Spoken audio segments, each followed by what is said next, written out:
Hello and welcome to In the Kitchen with Roberto. I am Roberto and today I have a very special recipe for you. Another traditional Nicaraguan dish. It's called Arroz a la Valenciana. So I heard about this recipe and my mother used to make it. People usually make it when they have a nice event going on and they want to serve a lot of people because it makes a lot. So I didn't know anything else other than that. So I did a little bit of research and I searched the internet, went through YouTube, to other means to different media. And one thing that I found in common, there were two things. One of them is that they use a lot of butter. So today we're gonna be eliminating that. We're gonna make it a little bit healthier for everybody. The other thing that they all have in common is that they use already fully cooked rice. So to me, what I find, the way I see it, is nothing more than fried rice Nicaraguan style, Arroz a la Valenciana. That's it. So I have a recipe, it's called Arroz con pollo, chicken and rice. It's popular through all Latin America and you find different variation of it. So I'm gonna be using the same techniques that I use for my arroz con pollo, except that I'm gonna be incorporating some of the ingredients that they call for the arroz a la Valenciana. Make sense? So this recipe called for 6 servings, good size servings, unless you are a little gordito and you know, we're talking about 4. So hey, but that's up to you. So I'm not gonna get into that. Okay, let me show you the ingredients. So here I have a rotisserie chicken, finely shredded. Okay, so go to the market.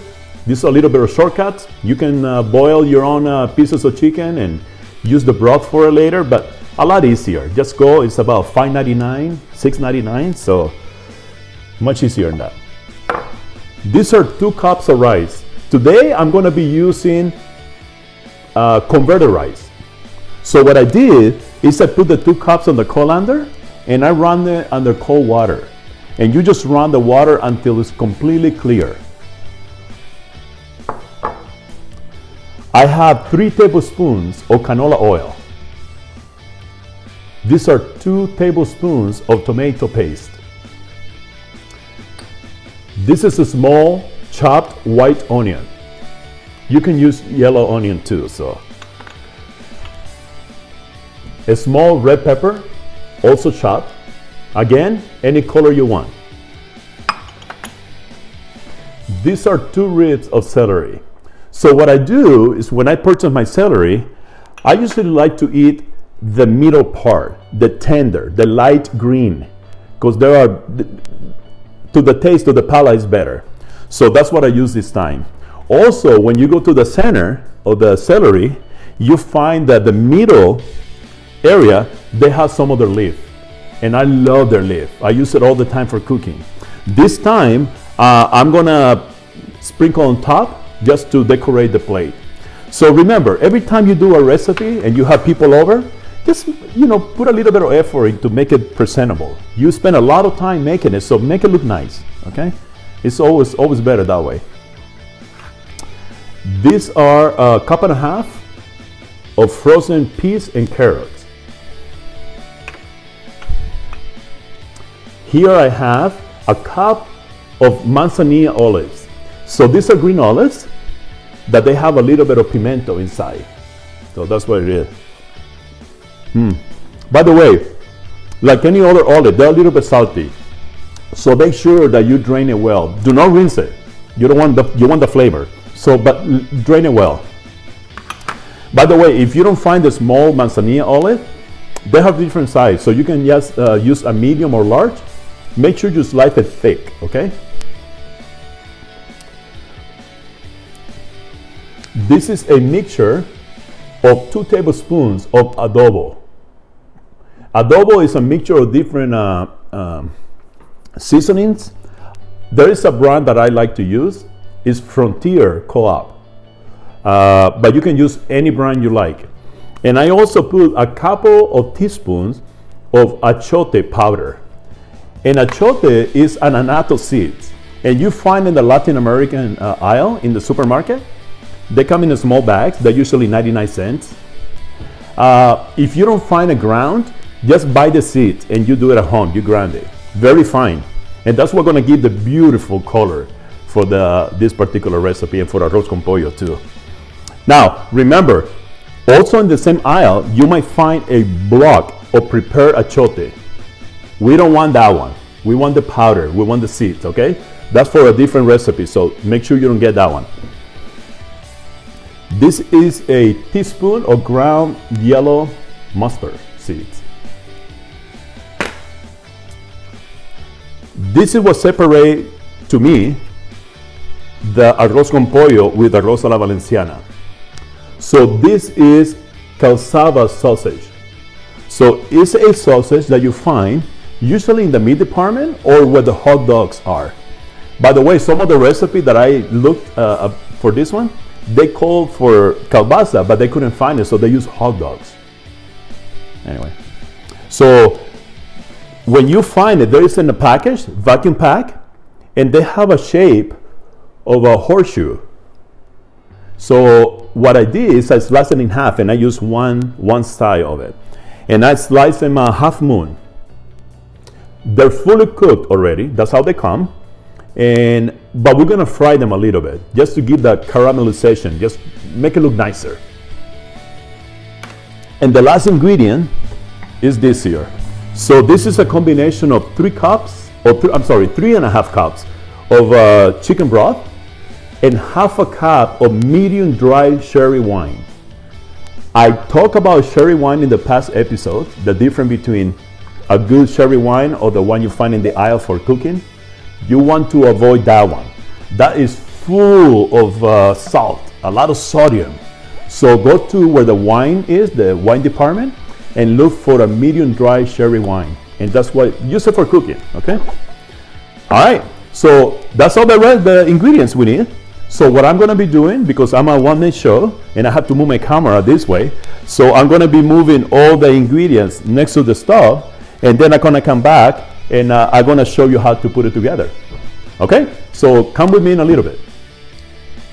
Okay, first thing we're gonna do, we wanna make sure that the pan is getting hot and we have it at medium high. So I'm gonna add maybe a tablespoon of the oil. And the first thing I'm going to do is to fry a little bit of the cassava, like I told you earlier. And I believe that's gonna take, I don't know, maybe about 3 minutes or so. So let's leave it there until it's ready.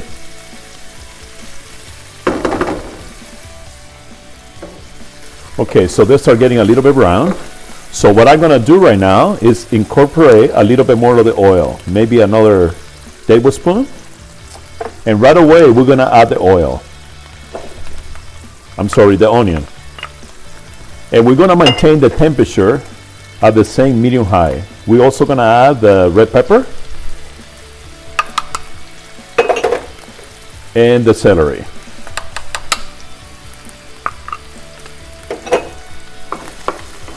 Gonna stir a little bit. Now, as you know, we're not adding any salt because we're gonna be using olives. They're a little bit salty, and also the chicken broth have a little bit of sodium. So just avoid any extra salt if possible.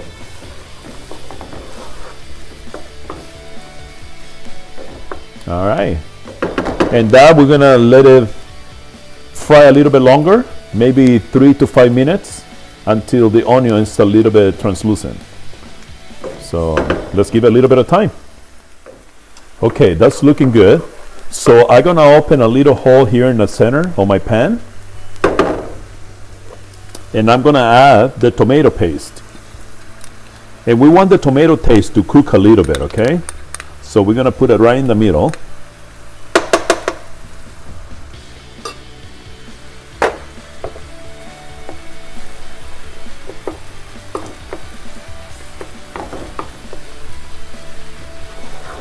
And we just stir all this here.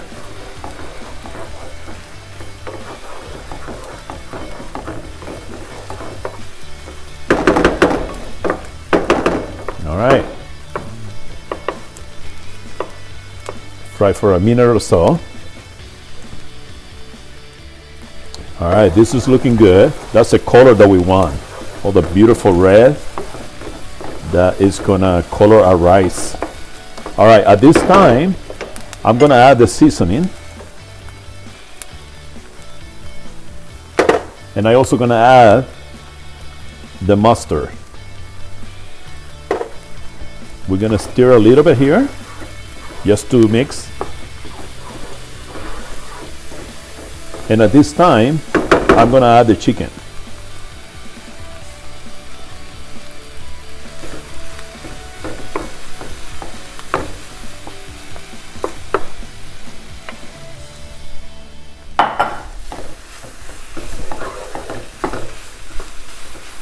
Then we're gonna add the rest of the oil too.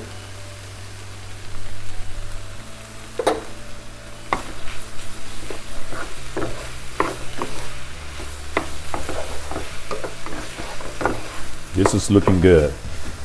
All right, let's stir a little bit more and just let it fry for another 3 minutes or so. Okay, now I'm gonna go ahead and add the rice.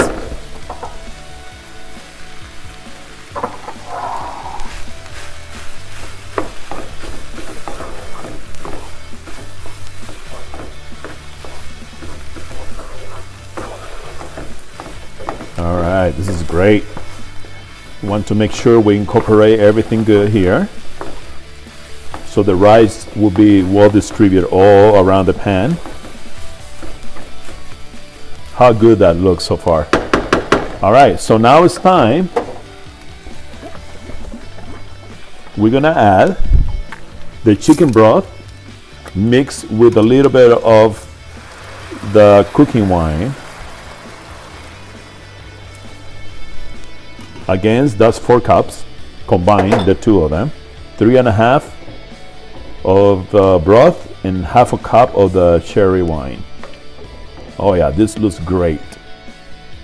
Okay, at this time, I'm gonna add the frozen peas and carrots.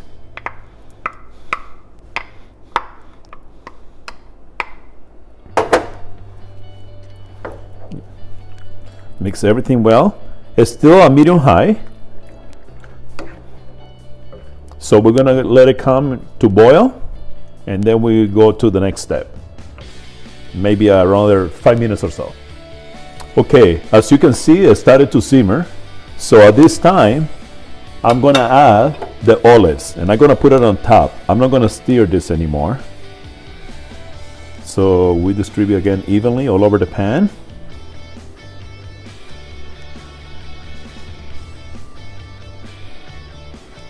Okay, and now we are going to cover the pan.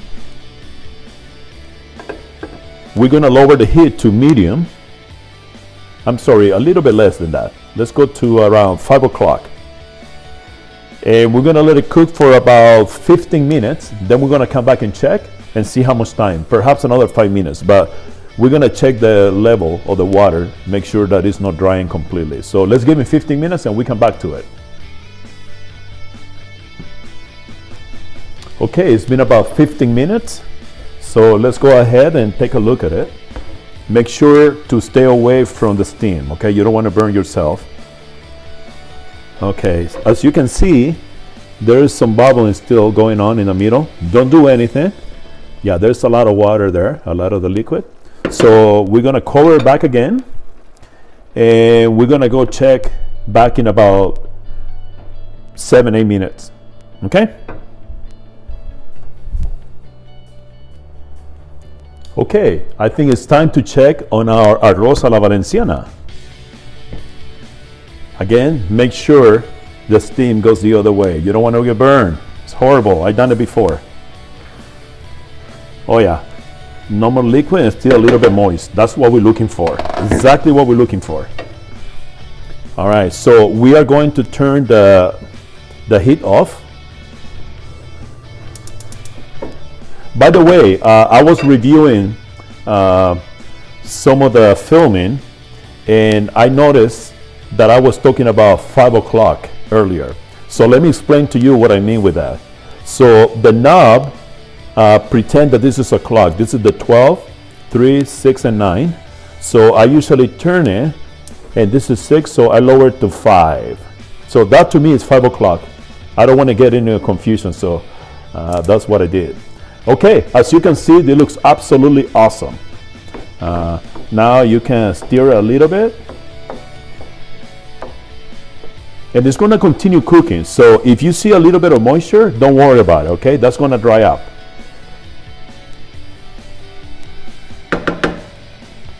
What do you think? Okay, the last thing we do, remember about the leaf that we saved? And we're going to put it on top just to look gorgeous there. What a beautiful. Now, again, my favorite way of serving it is like this.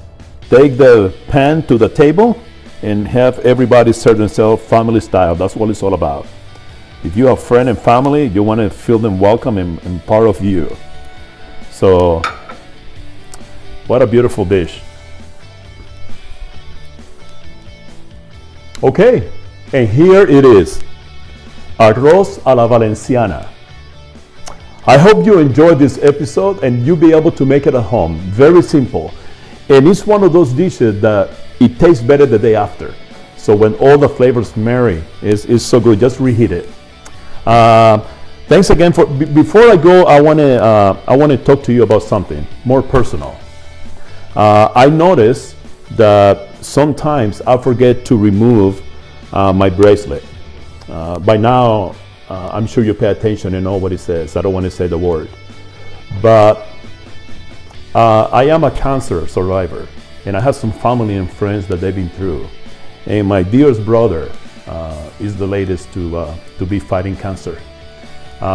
He's doing well, ups and downs. He finished his chemo, and this coming Monday is the last session of his radiation. So I am so happy for him. I'm going to go see him next week too. So I'm going to try to remember to remove my bracelet when I do my filming, but I just want to apologize if there any way they offended you. So I wanted to explain the reason why it is there. All right, so again, thanks for tuning in. Look forward to the next episode. And like I said before, if you have a suggestion of any recipe that you would like to know how to make, go ahead and let me know. Make a comment. And I'll be more than happy to do it. But this particular recipe was requested by one of my dear friends that I haven't seen for years. But he texted me and reminded me that my mom used to make it and he used to have some. So Ivan, this is for you especially. So I hope your family will enjoy it as well. Okay? Thanks again for tuning in, and I'll see you in the next episode of In the Kitchen with Roberto. Stay safe, and see you next time.